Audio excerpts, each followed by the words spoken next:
உலகத்தில் பாஷ்யம் ரொம்ப முக்கியம். பாஷ்யம்னா உரை, வடமொழி சொல் பாஷ்யம் என்பது. ஒரு மூலத்திற்கு உரை எழுதுவது அப்படிங்கிறது சாதாரணப்பட்ட காரியம் இல்லை. அதுவும் பிரம்மசூத்திரம் போன்ற பெரிய உபநிடதங்கள், இந்த சூத்திரங்களுக்கெல்லாம் உரை எழுதுவதுன்னா அதை முதல்ல வாசிக்க தெரியணும், பிறகு அதை புரிஞ்சுக்க தெரியணும், பிறகு அதிலேருந்து பொருள் சொல்ல தெரியணும். இது ஒரு கடமை அவருக்கு முதலிலே. வைஷ்ணவ சம்பிரதாயத்தை இந்த உலகத்திலே நிலைநாட்ட வேண்டும். அதை விசிஷ்டாத்வைதத்தினுடைய வழியிலே நிலைநாட்ட வேண்டும். ராமானுஜாச்சாரியாருக்கு இருந்த கடமைகள்ல ஒன்று. பராச்சர பட்டர் என்கின்ற இருந்தார், இவருடைய குரு பரம்பரையிலே மூத்தவர். அவர்களுடைய பெயரை விளங்க வைக்க வேண்டும். இது மூன்றும் ராமானுஜருக்கு இடப்பட்ட முக்கியமான கடமைகள், கட்டளைகள். இதை செய்யறதுக்கு தான் இந்த பூமிக்கு வந்தார். எப்படி வந்தார், என்ன பண்ணினார், அவருடைய அந்த பயணம் எப்படி இருந்தது, அந்த பாதை சுலபமாக இருந்ததா, இந்த பாரத தேசத்தில் வைஷ்ணவ சம்பிரதாயத்தை அவரால் ரொம்ப சுலபமாக நிலைநாட்ட முடிஞ்சதா என்று கேட்டால் இல்லை. எப்பவுமே நல்லா தெரிஞ்சுக்கங்க, நம்மள பல பேருக்கு மனசு சில சமயம் சோர்வாக போகும்ல. நான் நல்லது தானேங்க நினச்சி பண்ணேன், அது பெத்த பிள்ளையாக இருந்தாலும் சரி, கூட பிறந்தவனாக இருந்தாலும் சரி, சொந்தக்காரங்களாக இருந்தாலும் சரி, நண்பர்களாக இருந்தாலும் சரி, நல்லதை தானேங்க நான் சொன்னேன், நான் மனசுக்குள்ளே நல்ல விஷயத்தை தானே யோசிச்சு சொன்னேன், அவன் நல்லா இருக்கணும்னு தானே நான் இவ்வளோ சிரமப்பட்டேன், என்னைய புரிஞ்சுக்கலையே, என்னைய காயப்படுத்திட்டானே. இந்த அங்கலாய்ப்பும் இந்த சங்கடமும் நம்மள பல பேருக்கு இருக்குல்லம்மா. கவலையே படாதீங்க, மகாவிஷ்ணுவுக்கே இருந்துச்சு, நீங்களும் நானே ஏமாத்துறோம். நல்லது பண்ணா உலகம் முதல்ல ஒத்துக்காது. மூத்தோர் சொல்லும் முதுநெல்லி கனியும் முன்பு கசக்கும் பின்பு இனிக்கும். நல்லது பண்றவன சாமான்யமா செய்ய விடாது. உலகத்துல உயர்ந்ததை சொல்ல வருபவர்களுக்கான அந்த வரவேற்பு தாமதமா தான் கிடைக்கும். அப்படி சில்வெண்ட் மாதிரி, மின்மினி பூச்சி மாதிரி கொஞ்ச நேரத்தில் அப்படி நீர்க்குமிழி மாதிரி வந்து போகிறதுகள் இருக்கு பாருங்க, டப்புன்னு ஹைக்கு மேலே ஏறும். டாக்டர் சொல்லுவாங்கல்ல, சுகர் கிராஜுவலாக இருக்கணுங்க, ஃப்ளக்சுவேஷன் படக்குன்னு மேலே ஏறி படக்குன்னு கீழே இறங்கினா 4 நாளில் படக்குன்னு போக வேண்டியது தான். அப்படி கிராஜுவல் காலையில் 2 இட்லி சாப்பிட்டீங்களா, அதுக்கு தகுந்த மாதிரி ஒரு 50 கூடலாம், அவ்வளவுதான். படக்குன்னு 500 கூட்டினா மத்தியானம் சாப்பாடு சாப்பிட்றதுக்கு இருக்க மாட்டோம். அப்படி அனித்தியமான விஷயங்கள்லாம் இந்த உலகத்தில் டக்கு டக்குன்னு பூம் ஆகும். நமக்கு சில சமயம் மனசுக்குள்ள சஞ்சலம் வரும், அக்கிரமம் பண்றவன் இப்படி இருக்கானே, நல்லா கொஞ்ச நாளைக்கு இருப்பான், அப்புறம் அவன் மனசுக்குள்ள போய் புகுந்து பார்த்தா தான் தெரியும் எவ்வளவு சங்கடப்பட்டுக்கிட்டு இருக்கான்னு. வெளியில திருச்சமணியமா இருக்கிறதுலாம் உண்டு. நம்ம ஆளுக எத்தனை பெரிய மனிதனுக்கு இத்தனை சிறிய மனம் இருக்குன்னு கவியரசர் சொன்ன மாதிரி, வெளியில பார்க்க நல்ல போஷா இருப்பாங்க, ஆனால் உள்ளுக்குள்ள 1008 கவலையோடு தான் அவன் சுற்றிக்கிட்டு இருக்கிறான். நம்மளுடைய சாத்வீகமான வாழ்க்கையை ரொம்ப தெம்பா தெளிவாக தைரியமாக நம்ம நடத்தலாம். அதற்கு நமக்கு தெம்பூட்டும் வகையிலே அமையக்கூடியது தான் பெரியவர்களுடைய சரிதம்.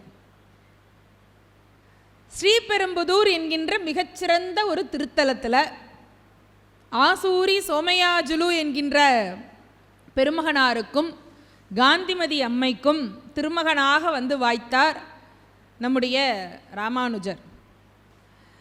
புத்திரகாமேஷ்டி ஹோமம் பண்ணுறாங்க அப்பாவும் அம்மாவும். சாதாரணமாக பிறந்துடல, ஆதிசேஷன் வர்றதுன்னா சும்மாவா?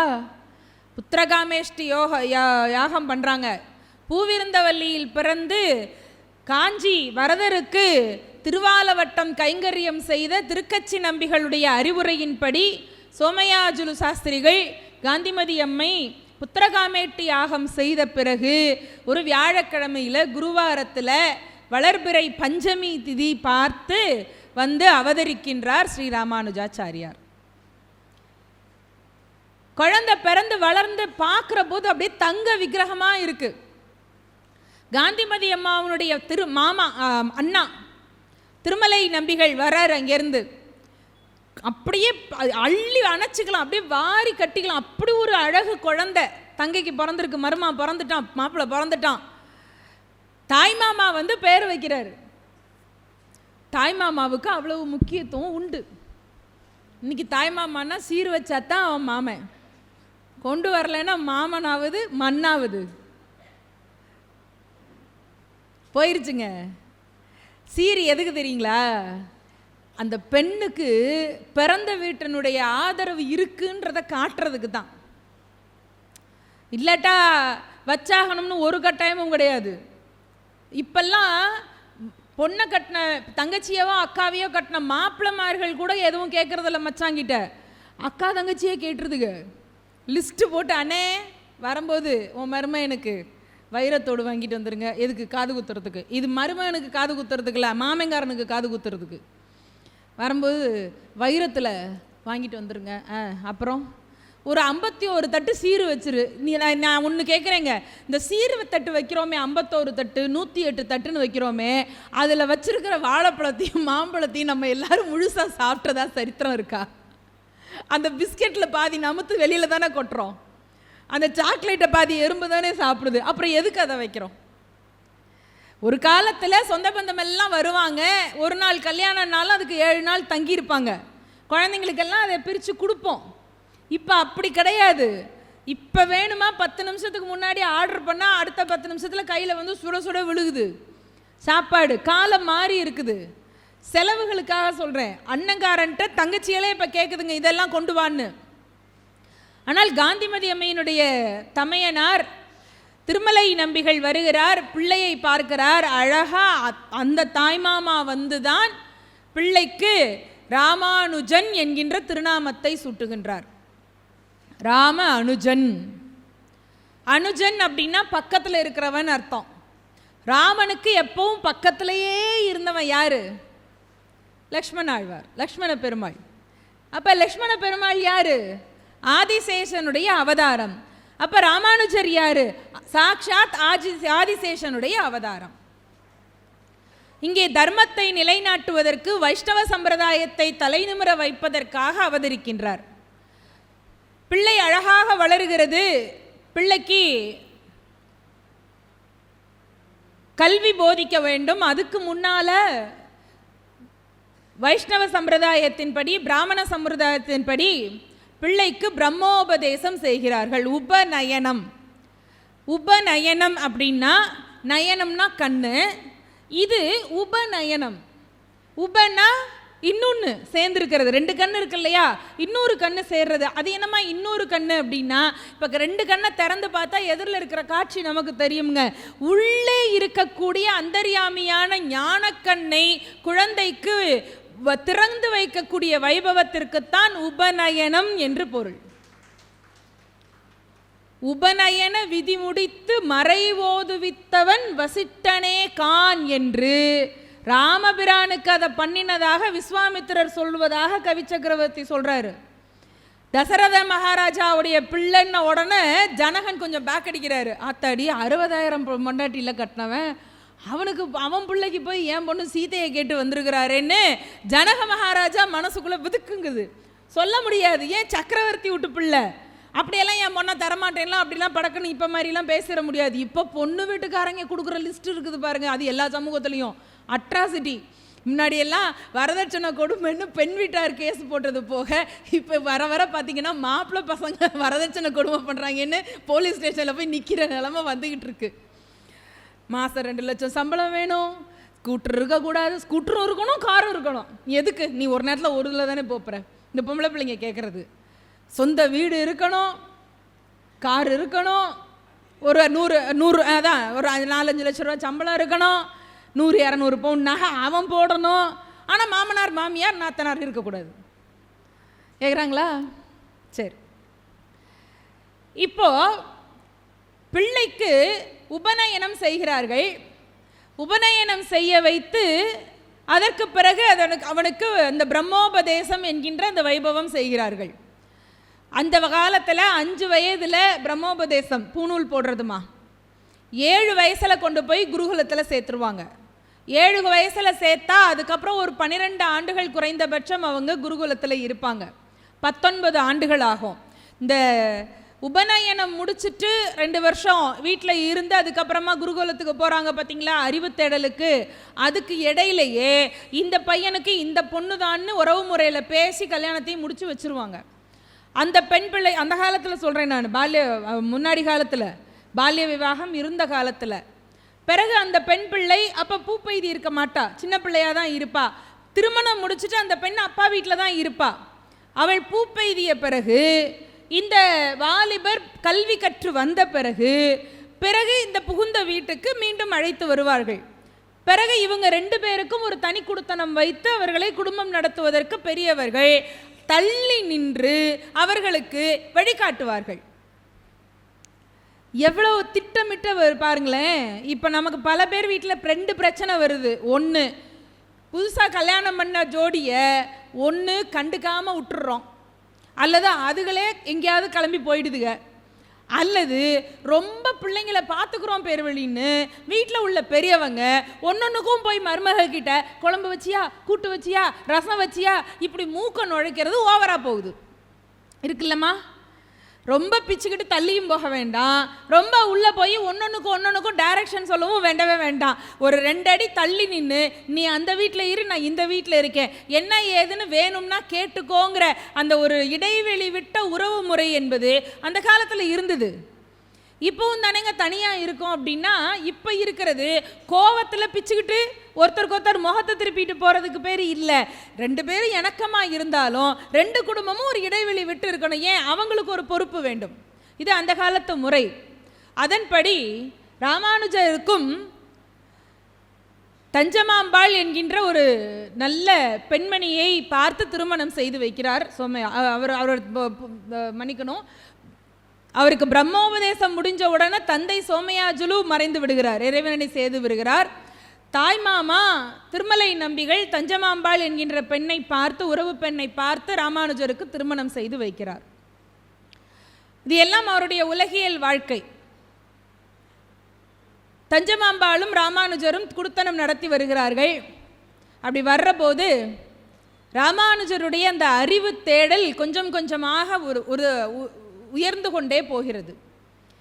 எங்கேயாவது போய் யார்கிட்டையாவது கற்றுக்கணுமே அப்படிங்கிற அந்த தேடல் இருக்கு.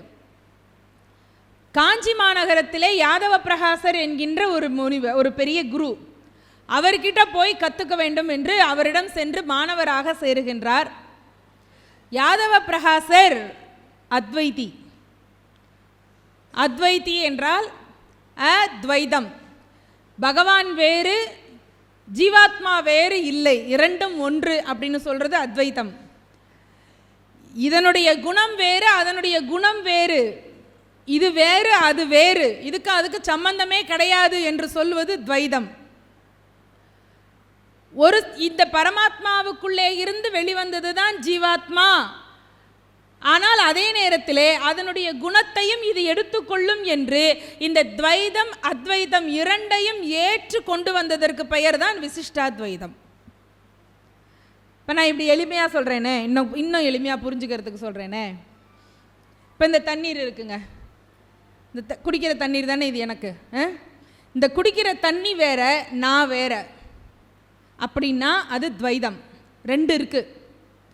குடிக்கிற தண்ணி தான் நான் தான் இந்த தண்ணி அப்படின்னா அத்வைதம். அத்வைதம் 2 இல்லை. இந்த பொருளுக்குள்ள, இந்த உடம்புக்குள்ள இந்த தண்ணீர் போய் சேர்ந்திருக்கு அப்படின்னு என்ன நிதர்சனமோ அதை சொன்னால் அதற்கு பெயர் விசிஷ்டாத்வைதம். பரபிரம்மத்துக்குன்னு சில குணங்கள் இருக்கு. செல்வம், அனித்தியம், மன்னிக்கணும், ஆதியந்தம் இன்மை, எப்பவுமே நிலையாக இருக்கக்கூடியது, இது மாதிரியான தன்மைகள் எல்லாம் பரபிரம்மத்திற்கு இருக்கிறது என்று சொன்னால் இதை தன்மையாக பார்த்தால் அது விசிஷ்டாத்வைதம். அந்த ஆதியந்தம் இன்மைதான் பரபிரம்மம் என்று சொன்னால் அது அத்வைதம்.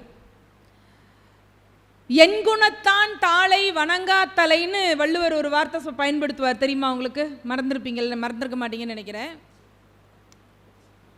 இறைவனுக்கு 8 குணங்கள் இருக்கிறது என்று. இந்த எண்குணத்தான் தாளை அப்படின்னா இறைவனுக்கு 8 குணங்கள் இருக்குன்னு சொன்னா, இறைவனுக்குள்ள இத்தனை குணங்கள் இருக்குன்னு சொன்னா விசிஷ்டாத்வைதம். இந்த 8 குணங்கள் தான் இறைவன் சொன்னா அது அத்வைதம். தெளிவாக குழப்பியிருக்கிறேன்னா? புரிஞ்சிருக்கும்னு நினைக்கிறேன். இன்னைக்கு இதெல்லாம் பேசணுங்க. நீங்கள் இது ஆண்டவனை ஆராய்ச்சி பண்ணுற அறிவு நம்ம தேசத்தில் பிறந்த ஞானிகளுக்கு தாங்க இருந்திருக்கு.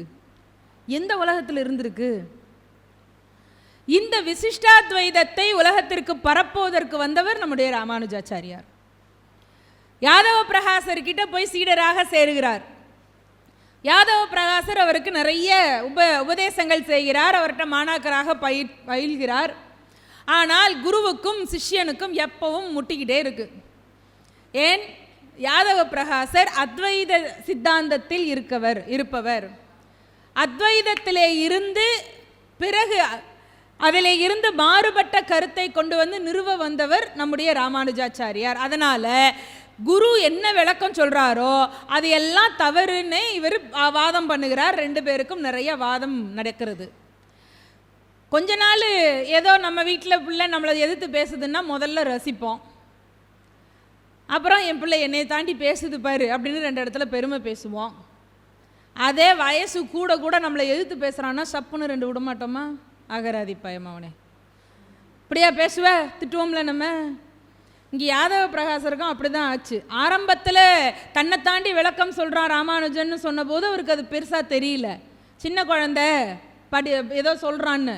அப்புறம் அது வளர வளர அவர் இன்னும் இவருடைய வாதங்களை எல்லாம் முறியடித்த மாதிரி பேசுகிற போது அவரால் ஏற்றுக்க முடியல. ஒரு கட்டத்தில் குருவுக்கு இருக்கக்கூடாத ஒரு கொடுமையான குணம் யாதவ பிரகாசருக்கு வந்தது. என்ன? பொறாமை வந்துவிட்டது.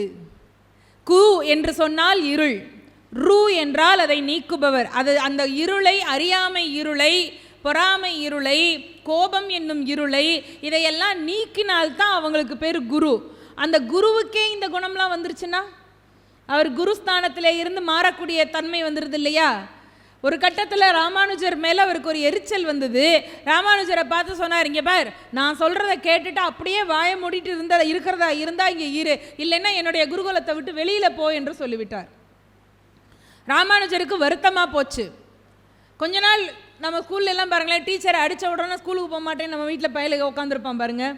அந்த மாதிரி வந்து வீட்டில் உட்காந்துருந்தார். ஆனால் காந்திமதி அம்மைக்கும் திருமலை நம்பிகளுக்கும் கவலை, ஐயோ பிள்ளை படிக்காமல் போயிடுச்சுன்னா என்ன பண்ணுறதுன்னு கொஞ்சம் கவலைப்படுறாங்கன்ன உடனே திரும்ப மறுபடியும் குருகுலத்துக்கு போக தொடங்கினார். இப்போ இவருக்கு குருநாதருக்கு யாதவ பிரகாசருக்கு இன்னும் பொறாமை கூடியது. அதனுடைய உச்சமாக ராமானுஜரை இந்த உலகத்திலே இருந்து அனுப்பிவிட வேண்டும், அவரை கொன்றுவிட வேண்டும் என்கின்ற ஒரு முடிவுக்கு வருகிறார். குரு சிஷ்யர்களை எல்லாம் ஒன்றா சேர்த்துட்டு எல்லாரும் காசிக்கு போவோம் வாங்க என்று அழைத்து கொண்டு போகிறார். இன்னைக்கு மாதிரி இண்டிகோவில் ஃப்ளைட் டிக்கெட்டு போட்டோம், 2.5 மணி நேரத்தில் போய் வாரணாசியில் இறங்கினோம், அங்கே வந்து விஸ்வநாதரை ஆன்லைனில் புக்கிங் பண்ணோம் அப்பாயின்மெண்ட்டை, அதெல்லாம் கிடையாது. இங்கேருந்து நடக்க ஆரம்பித்தா போய் சேர்ந்தா தான் நிச்சயம். நடைப்பயணம்தான். சீடர்கள் புடைசூழ யாதவ பிரகாசர் நடந்து போகிறார். அவர்கிட்ட ரொம்ப அணுக்கமாக இருக்கிற 1-2 சீடர்களுக்கு மட்டும் இவருடைய இந்த வஞ்சக சூழ்ச்சி தெரிகிறது. எப்படியாவது ராமானுஜனை இந்த பயணத்தில் அவனுடைய வாழ்க்கையை முடிச்சிடணும்னு. ராமானுஜருடைய சித்தி மகன் காந்திமதி அம்மையினுடைய தங்கை பிள்ளை கோவிந்தன். இந்த கோவிந்தனும் இவரோடவே கல்வி பயின்று கொண்டிருக்கிறான். இவரும் இப்போ காசி பயணத்தில் அண்ணனோட சேர்ந்து வருகிறார். இந்த கோவிந்தன் அண்ணன் மேலே அவ்வளோ ஒரு பிரியம், பாசம், பக்தி. அண்ணனை கொலை செய்யறதுக்கு குரு யாதவ பிரகாசர் திட்டமிட்டிருக்கிறத அவர் எப்படியோ தெரிந்து கொண்டு ஒரு நாள் பயணத்தின் போது இரவு ஒரு இடத்துல போய் தங்குறாங்க. இது வந்து விந்திய மலை காடு. இங்கேருந்து புறப்பட்டு தக்கான பூமி கிட்ட போயாச்சு, வடக்கு நோக்கி பயணத்தில். சில நாட்கள் பயணத்தில் அங்கே போய் சேர்ந்துட்டாங்க. ஒரு இடத்துல இரவு நேரத்தில் தங்குகிறார்கள். தங்கும் பொழுது அண்ணங்கிட்ட வந்து ரகசியமாக அவர் சொல்லுகிறார், அண்ணா உங்களுடைய உயிரை பறிப்பதற்கு குருநாதர் திட்டமிட்டிருக்கிறார், நீங்கள் இனிமே இந்த பயணத்தை இவரோட தொடராதீங்க, நீங்கள் இப்படியே தப்பித்து காஞ்சிக்கு சென்று விடுங்கள் என்று இரவோடு இரவாக ராமானுஜரை அங்கே இருந்து துரத்தி அடித்து கிளம்புங்கன்னு அனுப்பிச்சிட்டாரு கோவிந்தர். தம்பியினுடைய வாக்குக்காக, அவனுடைய அன்புக்காக ராமானுஜர் புறப்படுகிறார். ராமானுஜர் புறப்படுகிறாருன்னா ஒன்றும் பெரிய வயசெல்லாம் இல்லைங்க, சின்ன பிள்ளை, ஒரு 10-12 வயசு பிள்ளை. அந்த வயசு பிள்ளை தக்கான பூமியில் நடுராத்திரியில் விந்தியமலை காட்டில் இருட்டில் போகிற பாதை தெரியாமல் இருட்டில் வருது. குழந்தை நம்ம சொன்னால் குழந்தை நமக்கு. நம்ம வீட்டில் லைட்டை ஆஃப் பண்ணியாச்சுன்னா அடுத்த ரூமுக்கு போக மாட்டேங்கிறாங்க நம்ம பெத்த சூறங்க. மாடி ரூமில் போய் எடுத்துகிட்டு வாடா அப்படின்னா, அம்மா லைட் இல்லை, போய் எடுத்துகிட்டு வா. அம்மா இருட்டாக இருக்குது. ஏன் இருட்டாக இருந்தால் என்ன? இருட்டாக இருந்தால் அது வரும். எது வரும்? இருட்டாக இருந்தால் பேய் வரும். லைட்டை போட்டால் பேய். ஏன் பேய்க்கு லைட்டுக்கு என்ன ஆகாதா? இல்லை, இவங்களுடைய அந்த நிலைமை இப்போ அப்படி இருக்குது. அவங்கள மட்டும் சொல்லி குத்தம் இல்லைங்க, நம்மளையும் சொல்லணுங்க. வயிற்றுக்குள்ளே இருக்கிற போது பார்க்கக்கூடாத படமாக பார்த்தா அவன் பூரா அப்படித்தான் இருப்பான். வயிற்றுக்குள்ளே இருக்கிற போது நாராயண மந்திரத்தை கேட்டால் பிரகலாதன் பிறப்பான். வயிற்றுக்குள்ளே இருக்கிற போது ஹாரர் ஃபிலிமை பார்த்தா குட்டி பிசாசு தான் நமக்கு பிறக்கும். தப்பாக எடுத்துக்காதீங்க, போகிற போக்கில் சொல்லணும்ல. ஏம்மா, நம்ம வீட்டு வாசலில் விளையாடிட்டு இருக்கிற குழந்தை 10 நிமிஷம் காணும்னா நமக்கு பதைக்குது இல்லைம்மா. ஒரு 12, 11, 10 வயசு குழந்தை விந்தியமலை காட்டிலேருந்து நடுராத்திரியில் வருதுங்க. பசி, தாகம், களைப்பு, பாதை தெரியல, ஒரே இருட்டு. வந்துட்டு இருக்க அந்த குழந்தை எதிரிலே ஒரு வேடுவனும் வேடுவச்சியும் வருகிறார்கள். இந்த 2 பேரையும் பார்த்த உடனே இந்த குழந்தைக்கு அப்படியே சந்தோஷம். அவங்க 2 பேரும் இந்த குழந்தைய அன்போடு அரவணைச்சு, என்னப்பா இப்படி வர்றிய இருட்டில் என்று கேட்கிறார்கள். இல்லை, இந்த மாதிரி வந்தேன், குருநாதருடைய சதித்தீட்டம் தெரிஞ்சு பயந்து நான் எங்கள் ஊருக்கு போய்கிட்டு இருக்கேன். எந்த ஊர்? காஞ்சிக்கு போகணும், எனக்கு வழி தெரியல. நீங்கள் எங்கே போகிறீங்கன்னு குழந்தை கேட்குறான் ராமானுஜன். அவங்க 2 பேரும் சொல்கிறாங்க, நாங்களும் காஞ்சிக்கு தான் போகிறதுக்காக பயணம் பண்ணி வந்துக்கிட்டு இருக்கோம் என்ற உடனே என்னையும் அழைச்சிட்டு போங்க அப்படிங்கிறான். அழைச்சிட்டு போகிறோம் அப்படின்னு சொல்லிட்டு 3 பேருமாக நடந்து வருகிறார்கள். நடந்து வந்து கொண்டே இருக்கிறார்கள். கிட்டத்தட்ட விடுகிற பொழுது வந்தாச்சு. இந்த வேடுவ பெண்ணு, எனக்கு ரொம்ப தாகமாக இருக்குது, களைப்பாக இருக்குது என்று சொல்லுகிறாள். இந்த வேடுவனாக வந்தவர் என்ன சொல்லுகிறார்? இந்த இருட்டு நேரத்தில் தண்ணீருக்கும் உணவுக்கும் நான் எங்கே போவேன், முடிஞ்ச வரைக்கும் கொஞ்சம் நேரம் ஓய்வெடு அப்படின்னு ஒரு மரத்தடியிலே 3 பேரும் கொஞ்ச நேரம் படுத்து ஓய்வெடுக்கிறார்கள். இந்த பிள்ளை ராமானுஜனுக்கு மனசு பதபதைக்குது. என்ன பதபதைக்குது? இந்த அம்மா தண்ணீர் தாகம்னு சொல்றாங்களே, இவங்களுக்கு தண்ணி கொண்டு வந்து கொடுக்கறதுக்கு நமக்கு ஒன்றும் வழி தெரியலையே. அந்த அம்மா தவிக்கிறாங்களே தாகத்தில், இந்த பிள்ளை தவிக்குது. நீங்க எப்ப ஜன்மா உயர்ந்துறீங்களா, அடுத்தவன் துன்பத்தை பார்த்து நம்ம பதபதைக்கிறது. இது இயல்புல அந்த பிள்ளைக்கு இருக்குதுங்க. பெருமக்களே, விடுகிறது. குழந்தை ராமானுஜன் கண் விழிச்சு பார்க்குறான். பக்கத்தில் தூரத்தில் கொஞ்சம் தள்ளி ஒரு இடத்துல ஒரு கிணறு தெரிகிறது.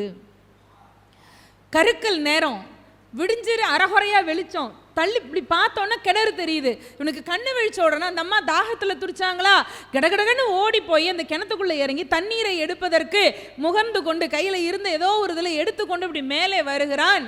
அங்கே அந்த அம்மாவையும் காணோம், ஐயாவையும் காணோம், வேடுவனும் வேடுவச்சியும் காணும். கையில் தண்ணீர் அந்த குவலையோடு நின்று கொண்டிருக்கிறான். அந்த பக்கமாக வழிப்போக்கராக சில பேர் வருகிறார்கள். அவங்கள பார்த்து, இங்கே 2 பேர் இருந்தாங்களே, ஒரு ஐயாவும் ஒரு அம்மாவும், எங்கே அப்படின்னா, நாங்கள் பார்க்கலையேப்பா அப்படின்ட்டாங்க. சரி, இது எந்த இடம் எனக்கு தெரியலையே அப்படிங்கிறான் ராமானுஜன். அவங்க சொல்கிறாங்க, இதுவா காஞ்சி மாநகரத்தினுடைய வெளிப்புறம், காஞ்சி மாநகரம் தான் இது. இதோ கொஞ்ச தூரத்தில் பாரு, வரதருடைய கோவில் தெரிகிறது என்று சொன்னால் அவன் காட்டக்கூடிய திசையை பார்க்கிறான். அங்கே காஞ்சி வரதராஜ பெருமாளுடைய திருக்கோவில் கோபுரம் தெரிகிறது ராமானுஜனுக்கு. பெருமக்களே, விந்திய மலைத்தொடர் எங்கே இருக்கிறது, காஞ்சிபுரம் எங்கே இருக்கிறது? ஓரிரவிலே இந்த குழந்தைக்கு எந்த கஷ்டமும் தெரியாமல் வரத பெருமாளும் பெருந்தேவி தாயாரும் வேடுவனாகவும் வேடுவச்சியாகவும் வழியிலே வந்து இருளடர்ந்த அந்த காட்டிற்குள்ளே தன் பிள்ளைக்கு பாதை காட்டி அவனை காஞ்சிக்கு கொண்டு வந்து சேர்த்த கருணாமூர்த்தி எம்பெருமான் மகாவிஷ்ணு. இருட்டுக்குள்ள இருக்கிற பிள்ளைய கொண்டு வந்து ஊர் சேர்த்துருக்குறாங்க. வேகமாக வருகிறான் ராமானுஜன். அம்மா கிட்டையும் மாமா கிட்டையும் மற்றவர்கள் திருக்கச்சி நம்பிகள் கிட்டையும் நடந்ததை எல்லாம் சொல்லுகிறார்கள். திருக்கச்சி நம்பி எல்லாரும் வருத்தப்படுகிறார்கள். இனி அந்த யாதவ பிரகாசருடைய குருகுலத்திற்கு போக வேண்டாம், நீ இங்கேயே இரு என்று சொல்லுகிறார்கள். யாதவ பிரகாசர் அங்கே பயணத்தை முடித்து கொண்டு வருகிறார். அங்கே காணும்னு தேடுறாங்க. அவருக்கு என்ன நினைப்புன்னா, காட்டுக்குள்ளே விட்டுட்டு வந்திருக்கோம், அவன் இருட்டுக்குள்ளே போய் எங்கேயாவது பள்ளத்தில் விழுந்திருப்பான், அல்லது காட்டு விலங்கு சாப்பிட்டு முடிச்சிருக்கோம், முடிஞ்சு போச்சு ராமானுஜனுடைய கதை, இனி நம்மளுக்கு போட்டிக்கு ஆள் இல்லை என்று அவர் காசிக்கு போய் எல்லாம் சுற்றி முடிச்சுட்டு அங்கே விஸ்வநாதர் தரிசனம் பண்ணி அங்கே இருந்து திரும்ப பயணப்பட்டு வருகின்றார். இங்கே பார்த்தால் காஞ்சிபுரத்திலே திருக்கச்சி நம்பிகளிடம் பாடம் கேட்டுக்கொண்டிருக்கிறார் ராமானுஜர். அதில் ஒரு பெரிய விஷயம் என்ன தெரியுமா? திருக்கச்சி நம்பிகள் எப்படி தெரியுமா? அவர் வைசிய குலத்திலே பிறந்த மகா உத்தமரான ஸ்ரீ வைஷ்ணவர். குலபேதம் கிடையாது பெருமாளுக்கு என்பதை உலகத்துக்கு காட்ட வந்த சரிதம் நம்முடைய ராமானுஜர் சரிதம். நீங்கள் எந்த குலத்தில் பிறந்தாலும் சரி, அது நம்முடைய பெருமாளுடைய குலம்.